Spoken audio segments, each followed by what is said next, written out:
Yo les amis, j'espère que vous allez bien. On arrive en fin de semaine et comme bien souvent, on va faire une vidéo d'analyse technique globale sur le marché des cryptos.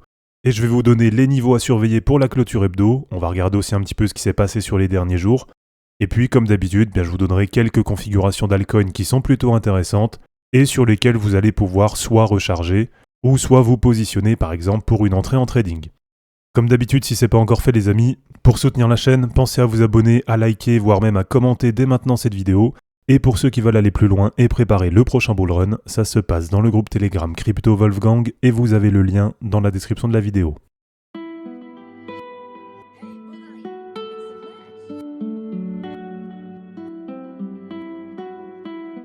Alors ce matin, samedi matin, Bitcoin 68 000 $, Ethereum 3 330 $.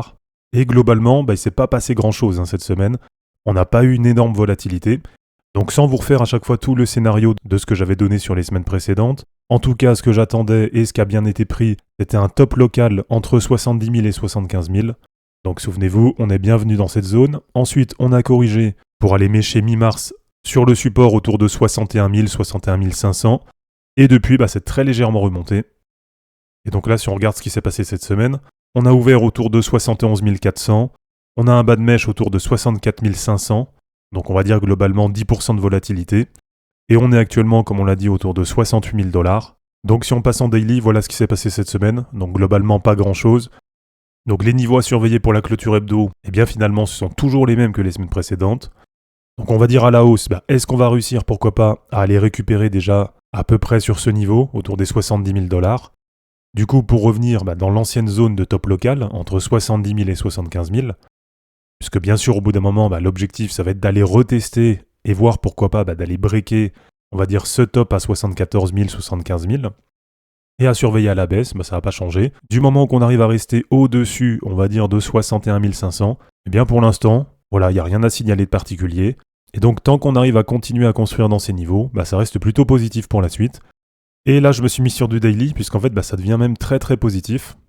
Donc on serait actuellement, en tout cas ça y ressemble, dans un triangle sur Bitcoin. On arrive assez proche de la résolution, alors ça peut durer encore à peu près jusqu'à la fin du mois d'avril. Et donc à voir un petit peu comment ça va évoluer, puisque en cas de cassure à la hausse du triangle, qui normalement est une figure de continuation haussière. Donc après, bien sûr, ça va dépendre des ETF, des news sur le marché, et puis bien sûr de pas mal de choses. Mais en tout cas, si on reporte à peu près la hauteur du triangle, on va dire au moment du premier voire deuxième point de contact, et qu'on la reporte à peu près au moment de la cassure, voilà, si on prend par exemple en compte qu'on vienne casser à la hausse ce triangle, même quasiment vers la fin, ça nous fait un objectif de hausse qui est déjà quasiment entre, on va dire, 85 et 90 000 sur Bitcoin. Et donc ça pourrait être pourquoi pas la prochaine vague haussière qu'on aurait à la fin de la résolution de ce triangle. Alors pour l'instant tout ça, ça reste que des objectifs, comme je vous dis, ça dépend aussi de pas mal de choses, des news, du contexte du marché, etc. Mais maintenant pour moi, cet objectif il est bien activé, donc on va dire à moyen terme, ça peut être d'ici quelques semaines à quelques mois, bien entendu. C'est un objectif qu'on va se garder en tête.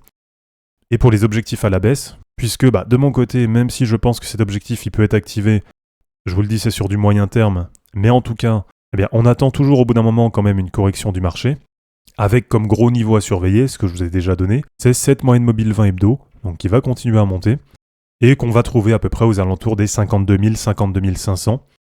Et donc vous avez là du coup les différents niveaux à surveiller à la baisse.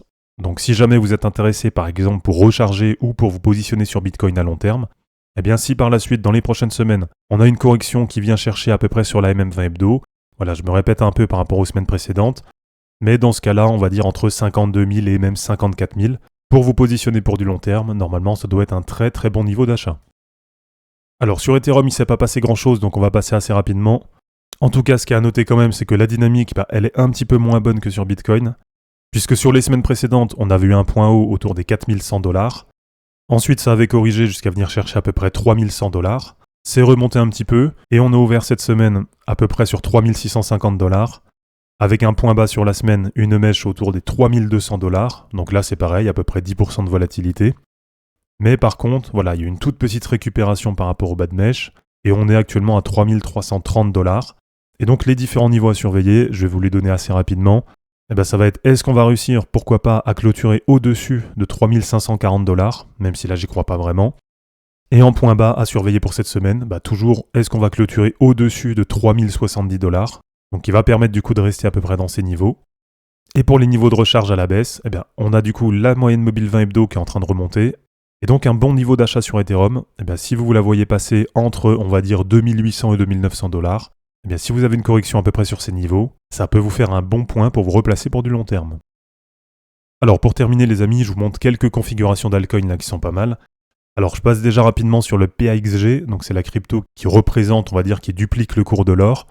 Puisque souvenez-vous, je vous avais présenté un trade que j'avais pris sur le gold, donc sur l'or, avec pour objectif 2250 $. Donc c'était simplement l'objectif de cassure à la hausse de ce range. Et donc l'objectif il est bien atteint puisqu'on est actuellement à 2308 $. Et donc pour ceux qui avaient suivi, j'avais un deuxième TP sur la position qui va être du coup le dernier TP et qui marquera la fin de ce trade sur le gold.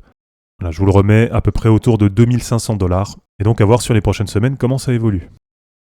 Alors je vous remontre TAO, je vous l'ai partagé l'autre fois sur Twitter et sur Telegram. Donc d'ailleurs, n'hésitez pas à aller vous abonner, puisque dessus je partage régulièrement des charts, des points de recharge, des objectifs, etc. Et donc je vous la remets en daily.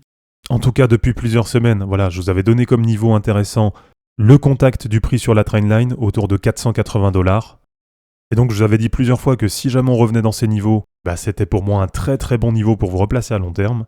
Et donc pour l'instant, c'est plutôt pas mal, c'est plutôt positif, puisqu'on a bien eu la touchette sur la trendline. Alors on est même venu mécher à 470 $. Mais voilà, pour vous dire, moi j'avais mis un ordre d'achat autour de 480, et donc ça nous fait déjà quasiment un plus 18%.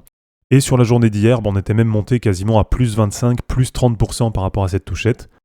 Et donc comme d'habitude, voilà, je vous le dis à chaque fois, mais quand vous avez des niveaux de repli qui vous intéressent, une fois qu'on les atteint, il ne faut pas réfléchir pendant 5000 ans, il faut vous positionner dessus, parce qu'en général, ces niveaux, ça vous permet au moins à court terme d'avoir des beaux rebonds, et donc pourquoi pas d'aller trader, d'aller décharger, ou alors tout simplement pour vous replacer à long terme. Voilà, généralement c'est des bons niveaux, et sous quelques semaines à quelques mois maximum, vous allez très largement vous y retrouver. Alors dans les altcoins là que j'ai relevés qui sont pas mal pour cette fin de semaine, et donc comme je vous le dis, potentiellement sur lesquels vous pouvez vous placer, par exemple pour du swing trading, là vous avez Quant qui est pas mal, donc autour de 120 $. Et pourquoi est-ce qu'elle est pas mal ? Parce que depuis octobre, elle est sur une dynamique qui est plutôt belle, qui est plutôt haussière, et là on arrive sur un appui sur la moyenne mobile 20 hebdo. Donc voilà, ça reste un bon niveau. Maintenant, sans être trop gourmand, puisque bien sûr, on n'est plus dans une dynamique de marché où tout montait à la verticale, et donc on va dire à court terme, dans une période un peu d'incertitude comme ça, si vous faites une entrée autour de 120, donc sur les prix actuels, un bon niveau pour décharger, très simplement, voilà, ça peut être à peu près ici autour de 135, donc on va dire un objectif à plus 10%. Alors vous avez aussi Métis là qui est plutôt pas mal, et je l'avais repartagé je crois il n'y a pas longtemps sur Twitter et sur Telegram. Donc on n'est pas très loin de la moyenne mobile 20 hebdo, donc aujourd'hui 86 $, voilà, ça me paraît un niveau plutôt correct. Et donc si vous faites une entrée dessus, c'est pareil, on va se mettre un objectif plutôt court terme. Voilà, ça va être le retest de ce dernier point haut, de cette dernière résistance. Et donc 86 $ jusqu'à à peu près 110 $, ça vous fait un objectif à peu près à plus 28% si jamais vous faites une entrée sur la position. Allez, je vous en montre une dernière qui est actuellement quand même sur des niveaux intéressants. Et puis comme d'habitude, s'il y en a d'autres qui vous intéressent, dites-le moi dans les commentaires, que ce soit pour avoir des objectifs ou avoir des points de recharge. Et puis je vous les repartagerai dans les prochains jours sur Twitter et sur Telegram. Et donc vous avez Microvision Chain Space, qui est actuellement en cours de retest, on va dire en pullback, sur le haut du canal descendant. Donc pour l'instant, là, ça fait 3-4 semaines que ça mèche un petit peu en dessous et que ça tient. Donc ça reste quand même positif. Et donc si c'est une crypto qui vous intéresse, je vous rappelle que j'ai fait une vidéo assez détaillée dessus, où je vous présente le projet et différents objectifs sur cette crypto. Donc allez la regarder si ça vous intéresse. Mais en tout cas, c'est un projet qui est intéressant. C'est une crypto qui reste aujourd'hui assez low cap. Donc il y a quand même pas mal de potentiel dessus pour la suite. Et donc, avec un retour à peu près dans les 19-20 $, pour moi, ça me paraît être des bons niveaux. Et graphiquement, on est sur des niveaux plutôt cohérents pour se placer. Donc voilà, si jamais c'est une crypto qui vous intéresse, je pense qu'entre 19 et 20 $, vous avez là un bon niveau pour vous placer ou vous replacer à long terme. Donc voilà les amis, c'est terminé pour cette vidéo d'analyse technique sur les cryptos. J'espère en tout cas que ça vous aura plu. Comme d'habitude, n'hésitez pas à aimer cette vidéo, à la commenter et à vous abonner pour en suivre d'autres. Dans la description de cette vidéo, vous allez retrouver tous les liens utiles et les liens pour me soutenir. On se dit à bientôt pour une prochaine vidéo, et d'ici là, ne capitulez pas, car les fortunes se créeront en portant vos burnes. Ciao.